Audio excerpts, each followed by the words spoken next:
Siddha Yogyavashritatai Siddha Yogyavishishtatai Kalpayad Vritim Atmana Kalpayad Vritim Atmana Sheshe Svatvam Chajan Pragya Sheshe Svatvan Chajan Praga Padavim Mahatam Iyat Padavim Mahatam Iyat Siddha Yoga Vishishtatai Kalpayad Vitamatmana Sheshe Svatvam Chaitan Pragya Padavim Mahatamiyat Siddha Yoga Vishishtatai Kalpayad Vitamatmana Sheshe Svatvam Chajan Pragya Padavim Mahatamiyat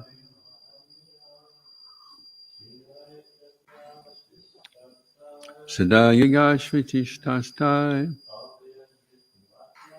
Kalpayad Vitamatmana Sheshe Svatvam Chajan Pragya Padavim Mahatamiyat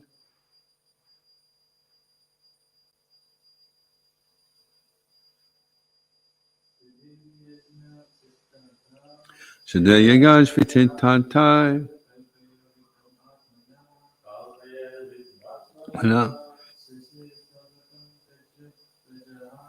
Sheshe Svatvam Chajan Pragya Padavim Mahatamiyat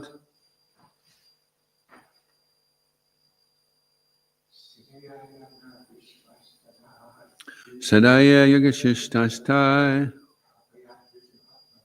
Kalpayad Vitamatmana Sheshe Svatvam Chajan Pragya Padavim Mahatamiyat Siddhai things obtained by the grace of the Lord. Yogya Avishtatai things obtained after a sacrifice is offered to the Lord or after the recommended Pancha Shuna Yogya is performed.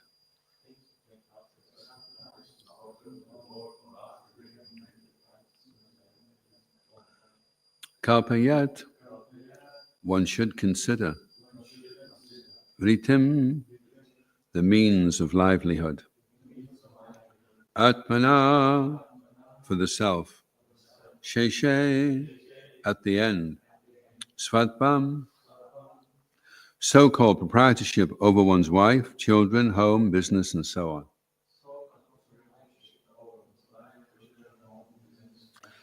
Chajan, giving up.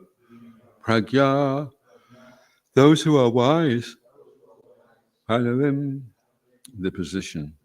Mahatam, of the great personalities who are fully satisfied in spiritual consciousness. Iyat, should achieve. Translation, an intelligent person should be satisfied with eating prasad, food offered to the Lord, or with performing the 5 different kinds of yogya, pancha, suna. By such activities, one can give up attachment for the body and so-called proprietorship with reference to the body. When one is able to do this, he is firmly fixed in the position of a Mahatma. So responsibly, please. An intelligent person should be satisfied with eating prasad, food offered to the Lord, or with performing the 5 different kinds of yogya, pancha suna. By such activities, one can give up attachment for the body and so-called proprietorship with reference to the body. When one is able to do this, he is firmly fixed in the position of a Mahatma. Nature already has an arrangement to feed us.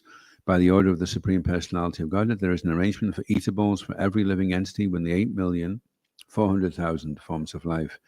Eko bahunam yabidadati kaman. Every living entity has to eat something. And in fact, the necessities of his life have already been provided by the Supreme Personality of Godhead. The Lord has provided food for both the elephant and the ant. Elephant and ant. So there's an ant and an elephant. All the living beings are living at the cost of the Supreme Lord, and therefore one who is intelligent should not work very hard for material comforts. Rather, one should stay awake and save his energy for advancing in Krishna consciousness. All created things in the sky, in the air, or land, and in the sea belong to the Supreme Personality of Godhead, and every living being is provided with food. Therefore, one should not be very much anxious about economic development and unnecessary waste time and energy with the risk of falling down into the cycle of birth and death. Om Jnanatimirandasya Shalakaya Shalakaya Chakshurunmilitam Yena Tasmai Shri Gurave Namaha Shri Chaitanya Manobhastam Stapitam Yena Bhutale Swayam Rupa Kadamayam Tadati Swapadantikam Jai Shri Krishna Chaitanya Prabhu Nityananda Shri Advaita Gadadha Shivasadi Gaura Bhaktarinda Hare Krishna Krishna Krishna Hare Hare Hare Rama Rama Rama Hare Hare Vanchakalpatarubhyascha Kripasindubhyevacha Paditanam Pavanebhyo Vaishnavebhyo Namo Namaha. So, still on the theme of ideal family life. So we're getting some nice advice what to do. Most of us will be in family life. We have some great souls like Jayananda Prabhu who will probably stay staunch brahmachari. And when we're in the family life, then we will be exposed to certain things which could distract us off the spiritual path. Just like sometimes we come to the temple and we live with the association of devotees, we stand before the deities, we chant the holy name, we follow the morning program, we take prasadam, and everything's very easy. It's very, very hard to think of wanting to smoke a cigarette or have a bacon sandwich or watch some total nonsense film. These are very, very far away from the mind whilst you're in that space and in amongst that type of energy, the vibration. Then these things don't enter so easily. Same as also if you go to Vrindavan, the birthplace of Krishna, or Mayapur, the birthplace of Lord Chaitanya, you stay in these holy places where God incarnated, then the whole atmosphere is tingling with spiritual energy. You've been to Vrindavan? Yeah. And Mayapur? Not yet. Okay, good. Yeah, Mayapur's absolutely mind-blowingly. It's so easy to chant. The mantra just comes dancing out of your mouth. You don't even have to try. It's just the whole place is charged. As Kali Yuga progresses, the Vrindavan Dham will recede. Eventually, Govardhan will disappear. The Jamuna will dry up, and the Raj, the dust, will no longer be there. So then Vrindavan will recede from material vision.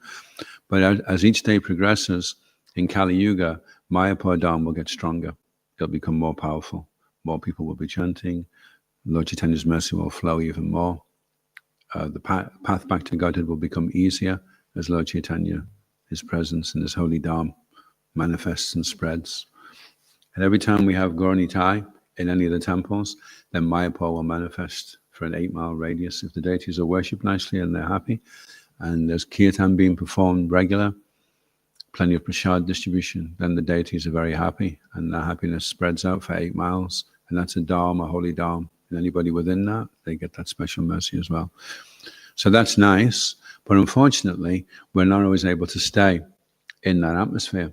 And if we're not, and we go back into situations where we're exposed, maybe we have to work, or we have to study, or we have to rub shoulders with people who are very far from any level of self-realization right now, and not inclined to want to be in self-realization. They're fully immersed in the illusion of material life. The goal of life for them is just to gratify the senses. They don't want to think of the conclusion at the end of this life. They'll come to that. They'll deal with that when they come to it. Right now, we are in the here and now, and all we need is money. Look, once we get money, everything will be fine. Plenty of money. Not fine, you need more money. More money, still not fine, you need more money again. Still not fine, try more money again. The only solution is more money. Bigger houses, faster cars, more wives, bigger fridges to put more stuff in, and more waste. Sometimes people that are very rich, they like to show how rich they are by eating a meal and leaving half of it on the plate. That shows that they're really cool then, because they've got so much money they can just waste it. And that makes them feel like they're better than anybody else. So that's what we are exposed to when we're not in the temple, in the association of devotees. We go back out, and there we are on the battlefield, the psychic battlefield. So we have to prepare ourselves. We have to organize our lives in such a way that within those 24 hours, some time is spent having to earn a livelihood. Some time is spent having to keep mundane relationships okay. Some time is spent doing bodily maintenance, keeping the house nice and tidy and clean. But there should be some time that we spend where we are personally cultivating our own consciousness, protecting our consciousness, reinforcing our consciousness. And if we're not in the atmosphere of the temple or the holy Dham, then we have to design a morning program, where we rise early, preferably before the sun rises. That's called Brahma Muhurta. At that time, the ether is still.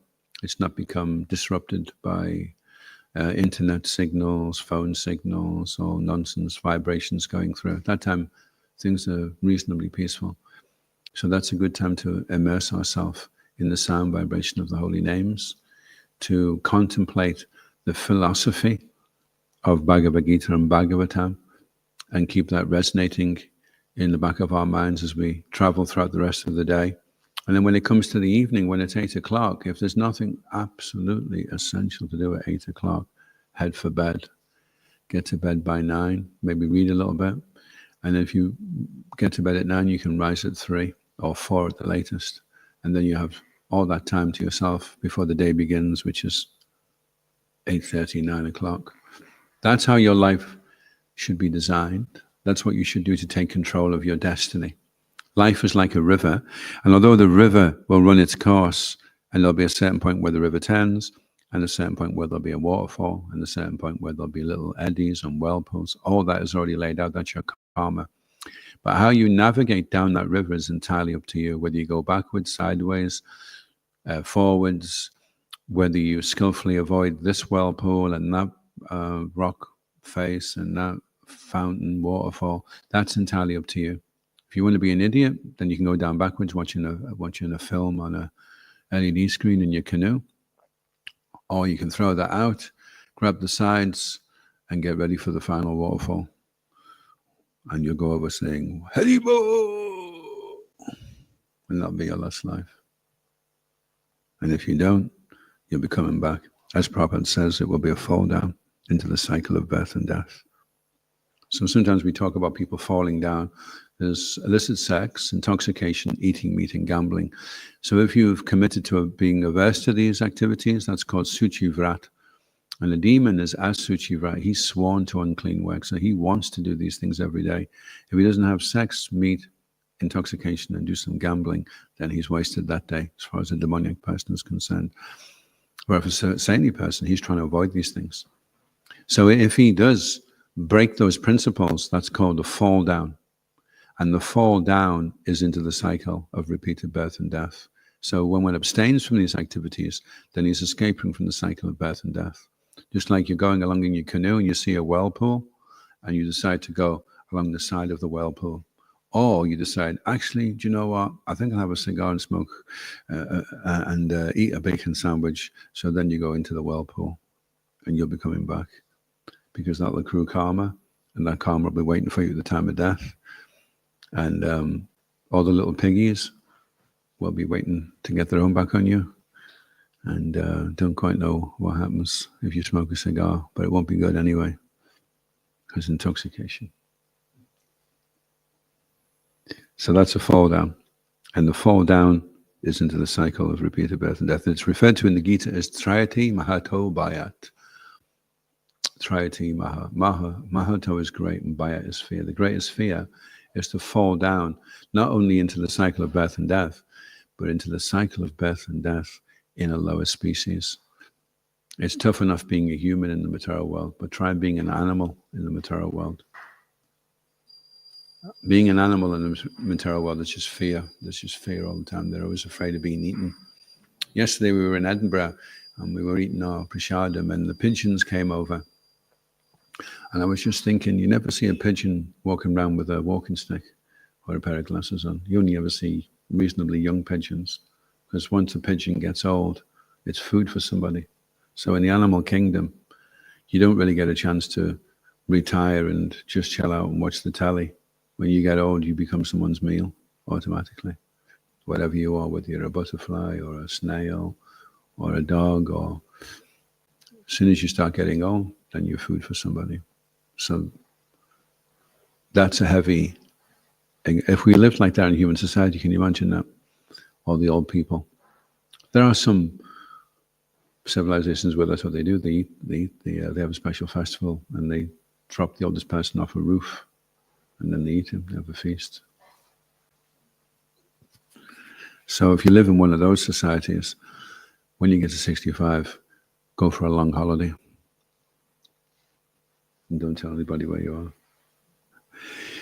So we don't want to lose, we don't want to have to come back into the material world. If we practice spiritual life, then there's no loss in that endeavor, and you secure a human birth. If you lose the human form of life, then it's like starting from square one, because everything is wiped away that you knew, that you acquired when you were a human. You may, over a period of a few human lifetimes, acquire certain intuitions and sensitivities and aversions to things that you did in your previous life, which you suffered for. And so now when the situation comes up, you're like, no, I don't know why, but I don't think this is going to be good, because of a past life. But if you go into the animal species, then when you come back, you've just been a dog and now you're a human being. So you're going to have all the same doggish attitudes, but now you're in the human form of life. And whereas the dog, he doesn't get a reaction for stealing sausages from the butchers or going with this one or going with that one and not taking care of the children. If you behave like a dog in the human form of life, then you get a heavy whack of karma for that. So at least don't lose the human form of life, and better still, don't come back. Make this the last lifetime. That is the goal of life, to escape from the material world. We're imprisoned right now. We're eternal living beings, and we're imprisoned in a temporary situation with a temporary body. And the material body is designed for pain. It may seem like it's a place where you can have a bit of fun, but apart from a cream bun in the mouth and the odd bit of sex life, the body is pretty much, if you go around the body with a pen, you can get a lot more pain out of the body than you can pleasure. The body is designed for pain. So a person who's very foolish, if he's imprisoned and he's really enjoying himself in prison, then he's really foolish. He's forgotten what it was like to be free. He's been in the prison for that long. And he just thinks, oh, well, that's life. You only get 8 feet to walk in. You have to have your meals at this time. You can't do this. You can't do that. And you see the nice hills and green fields, but you can't go there. You have to stay behind this wall. And I guess that's just the way it is. That's the way life is. So may as well just get used to it and get on with life. So that's a prisoner who's so foolish that he's given up the desire to escape anymore. So because the living entity has been in the material world for such a long time, you get to the point where you just resign yourself. Well, that's life. People grow old, they get disease, they die. Even if you do get something nice, it doesn't stay with you for long. I mean, we just got to get to grips with reality. That's just what it is, So then you compromise yourself for second best. Well, not second best, actually, it's about 10th best. And you just say, okay, well, that's just what it is, And no point worrying about it. Just accept it for what it is. However, for someone that's been in the prison and he gets shown, no, look over there, see over that wall, see those beautiful hills? We used to be there one time. We can go back there. I'm digging a tunnel every night with, early in the morning actually. And the way we dig the tunnel, Hare Krishna, Krishna Krishna, Hare, Hare Rama, Rama Rama, Hare. That's another spade full of the material energy out the way. Hare Krishna, Krishna. We just keep digging the tunnel. The one day we'll come out on the other side and Krishna will be there. Oh, Hari Bol, you made it. Fantastic. Well done. Any questions or comments?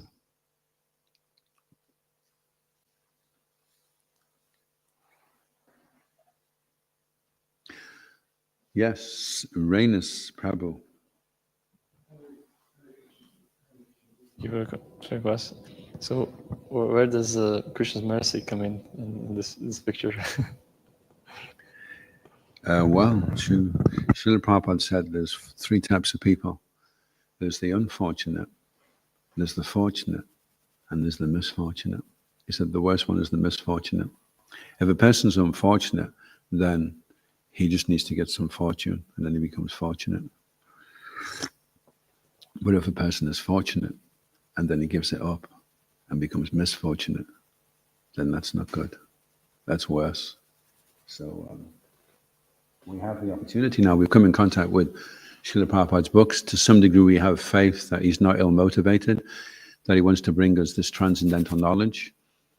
And so we're really feeling very grateful that Prabhupada has made such a huge endeavor and sacrifice to provide all the facilities that we have in the International Society for Krishna Consciousness. So we should be feeling very fortunate, very grateful, very much wanting to reciprocate with Srila Prabhupada for making that sacrifice to come at such an advanced age when most of us are 70. We're not thinking of starting an international society. I was just listening to Prabhupada this morning, and he was saying, we are traveling around the world 3 times a year.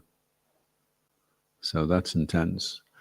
When you're traveling that amount of distance in that short space of time, it really taxes the body, So Prabhupada did that because he wanted to spread the mercy and give everyone the opportunity, get the books translated in all the different languages, have temples in all the major cities in the world, prasadam distribution, the holy name, Rath Yatras. Really, really wanted everyone to get the benefit of that.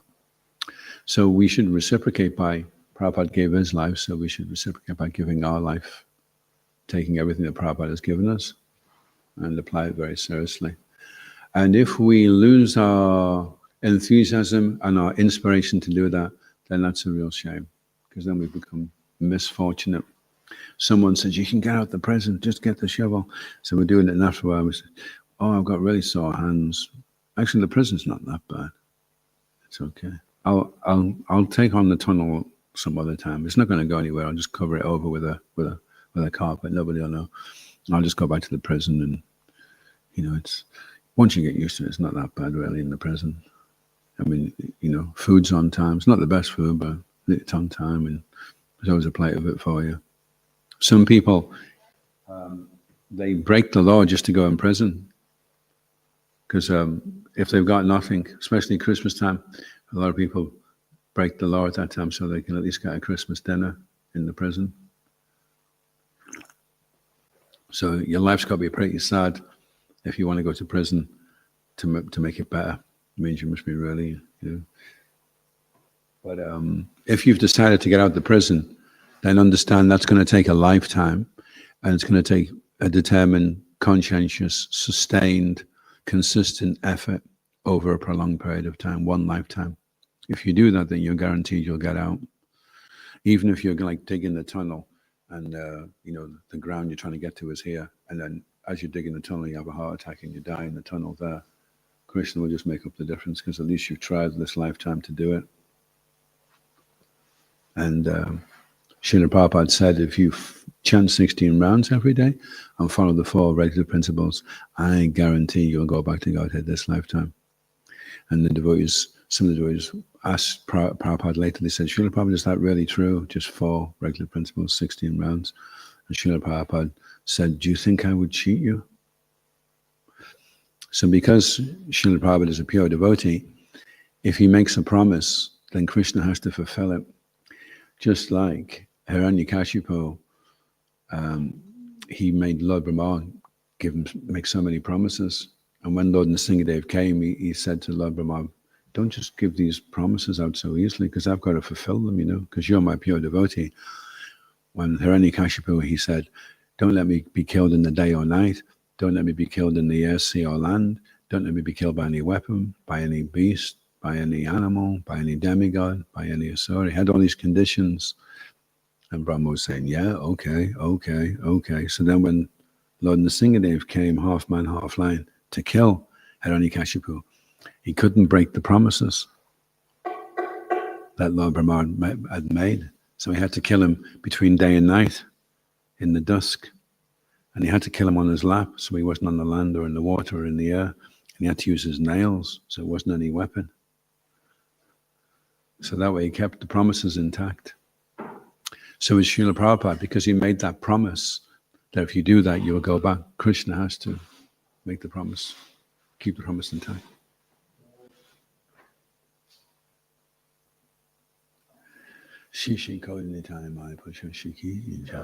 Any other questions or comments? Yes. I was wondering about disease. All disease is karma, all like past misdeeds in either this life or the last before that. Yeah, everything is karma in the material world. You can't get away from it. You can't have anything happening that hasn't got a preceding reason why it happened, Somebody was telling me, this is how intricate karma is. There was a man, and he used to argue with his wife every day in America, and he had a gun, and every day he used to take the gun. They'd have this argument, and every day he'd pick the gun and go, I should just shoot you, and he'd go like that, and they'd carry on arguing, and this was going on every single day. And the son was upstairs and it was driving him crazy. So the son decided he would put bullets in the gun. This is a true story. So he put bullets in the gun. And the next day, the argument, and although he'd done it every single day for years, on that day, he didn't pull the trigger.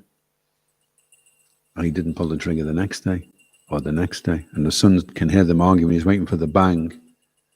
And the son gets so frustrated, he decides to commit suicide.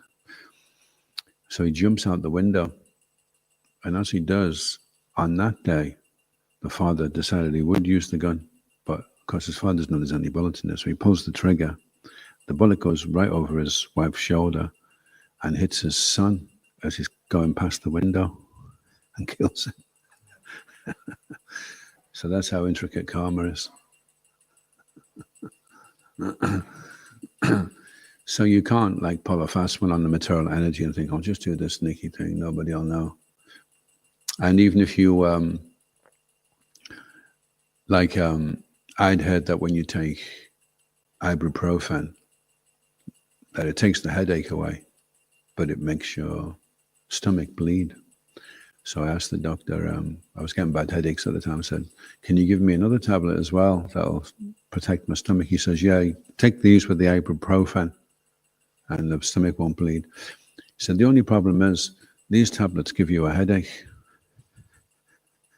So you try to avoid your karma, by taking medicine, and then it just comes right back on you, So the best way to burn off karma is, in this age, is the chanting of the holy names.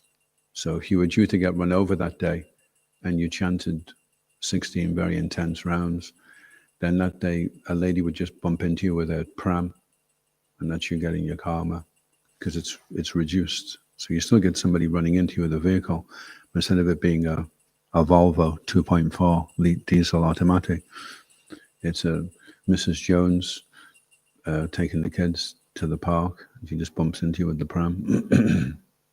So whatever it is, whether it's a disease or it's some shortfall, financial shortfall, or some relationship breakdown, then whatever it is anyway, it's a token. And then they say the essence of the Bhagavatam is a verse, Tateno Kampam Shukshimano. And it means any person who just carries on paying his obeisances to God from the core of his heart, accepting that whatever things go wrong and problems arise in his life, he just accepts that this is just the mercy of God. It's just a reduced reaction to what he was due. And he goes throughout his entire life always thanking God and appreciating God. For him, going back to Godhead becomes his rightful claim. And that's considered the essence of the Bhagavatam. Having this kind of mindful appreciation that whatever it is you get a disease. Like there was one guy, he won the tennis championship, and due to no fault of his own, he was getting a blood transfusion, and he got AIDS, and he didn't have long to live. So the interviewer was saying, "Are you not very upset? Are you not thinking, why me? You know, it's such an unfortunate. You know, there you were, the top player, super fit and everything, and now you're going to die in a few weeks, and you're in."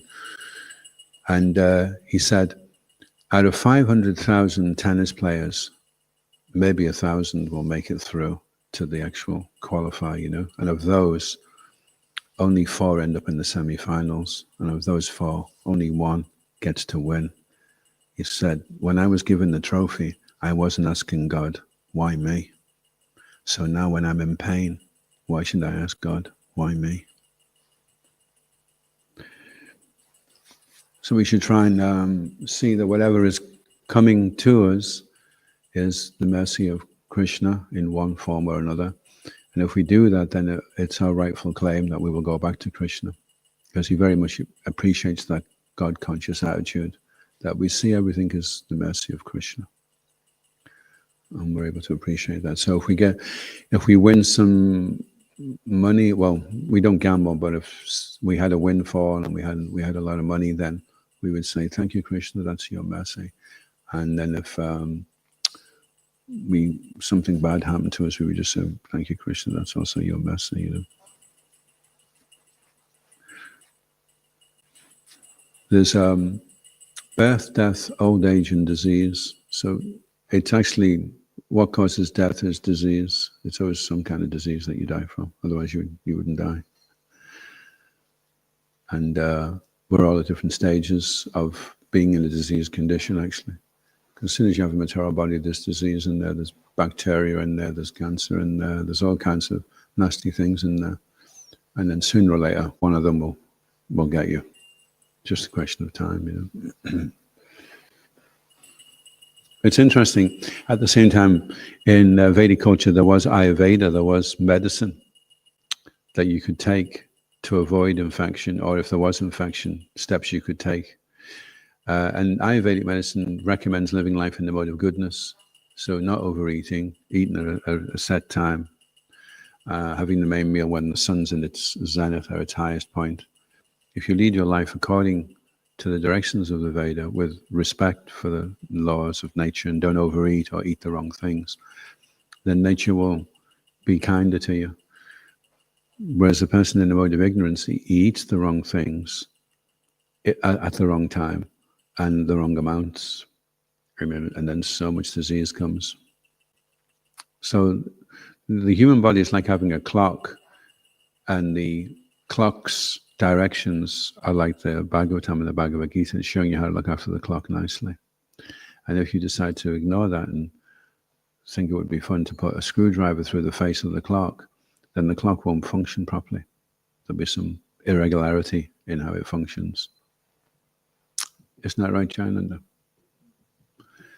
So the person who like keeps the clock really clean and he looks at all the directions and he makes sure there's some oil on that cogwheel and everything's, then it'll run nicely.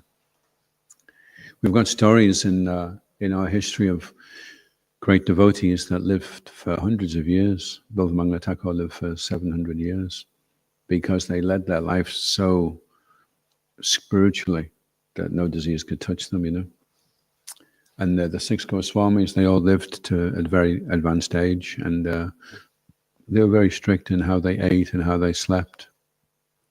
And so because of that, their lives were prolonged.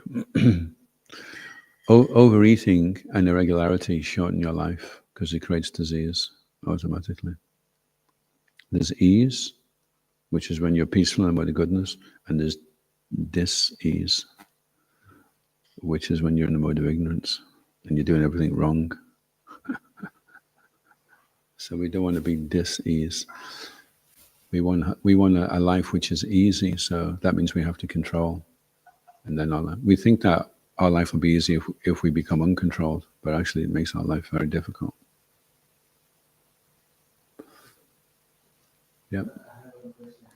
Yep. We have a spiritual life and a material world. So if somebody is in a spiritual life, he will be happy, peaceful, and he will be enjoying the life with the Krishna consciousness. Yeah. But why God have created a material world where all the people are in a problems? If there would be a replacement of material world like Krishna consciousness, then everyone would be peaceful. So why Kali is there? I mean, why material world? Oh, it's like saying, are you free to stay in the temple room right now?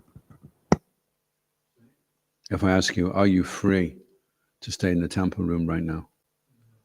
You're free. You can stay or you can go. You could just decide to walk out the door now, but you're staying in the temple room. So that means you've chosen to stay in the temple room. However, if I bolt the temple room door and I put iron girders in front of all the windows and that back door, and then I say, you're free to stay in the temple room, it doesn't make any sense because you're trapped in the temple room. So the fact that we are free to love God, what does that mean? It means that we can hate him. And that's what we've chosen to do. And that's why we're here in the material world. So Krishna doesn't want us here in the material world, but when a government makes, when it's building things in the country, it builds hospitals, it builds schools, and it also builds prisons. It doesn't want people in the prison, but the government knows there'll be a certain percentage of people that will break the law. So Krishna creates the spiritual world and he creates the material world, knowing, because he is Trikalikya, he's aware of past, present, and future. He's aware that there will be. And Prabhupada said it's 10%. So all the living entities that are coming out of Krishna, Krishna's emanating life all the time. That's his effulgence, his Brahmajyoti. 10% of those living entities will decide they want to hate him. Because you're free to love God, and that means also you're free not to. And they'll choose to do that. And because Krishna won't interfere with your independence, he'll facilitate you. He'll put you into the material world. And then he'll have 4 yugas for you. For those that are bad but not that bad, in Satya Yuga they'll go back. For those that are a bit badder, they go back in Treta Yuga. Those that are quite bad, they go back in Dwapara Yuga. And the really, really bad ones, they're facilitated in Kali Yuga. That's why Maharaj Parikshit didn't kill Kali, because when Kali was torturing a bull, Maharaj Parikshit came and he was going to chop his head off. And he didn't do it because he knew there are living entities that will want to take birth. They'll want to have illicit sex, take intoxication, eat meat and gamble. And if Kali's not there to facilitate them, then that will impair their independence and their free will. So Krishna's like, he's got all these children that he loves, And some of the children want to do nasty things. So Krishna's okay, well, if that's what you want, it's a high price to pay. But if that's what I'm going to give you scriptures to warn you not to do. But if you want to ignore all that and you want to do it anyway, okay. There's the material world. There's 8,400,000 species of life. Be an insect, be a snail, be a demigod, whatever it is you want, you do it. And when you're fatigued and you want to come back, then I'm ready for you, Prabhupada compared it to a parent on the beach with his children, and the children are making sandcastles, and the parent keeps saying, you're making the sandcastles too close to the sea. The sea is going to come in and wash them all away, and the kids are ignoring him, And then suddenly the sea comes in, and the sandcastles get washed away, and the kids go, Daddy. And then Krishna's like, you finished now with your nonsense? Okay, come home. So he's just waiting for us to get it out of our system. Because to us it seems like a long time. But Prabhupada said that when you fall from the spiritual world and you come back, because the spiritual world is eternal, and the material world, even if you spend millions and trillions of lifetimes here, he said it will seem just like a blink. Because time doesn't exist in the spiritual world. There is no time. Everything is just eternally now. And then you're like, and Krishna, are you okay? Oh, yeah, I just had a really weird dream. Anyway, it's nothing. It's okay. Are we having a picnic? Okay, let's,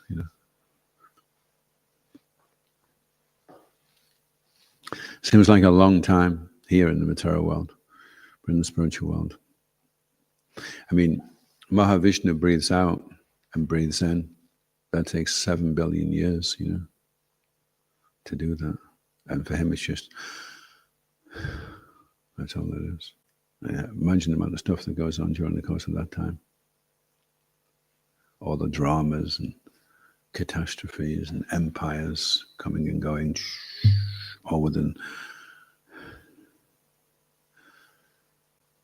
everything there and everything in. So Bhagavatam helps us to get that perspective, to see how puny and insignificant this world is that we're living in. This perspective we have on our existence and how to broaden our horizons and see the bigger picture, so that all these things pale into insignificance. Any other questions or comments?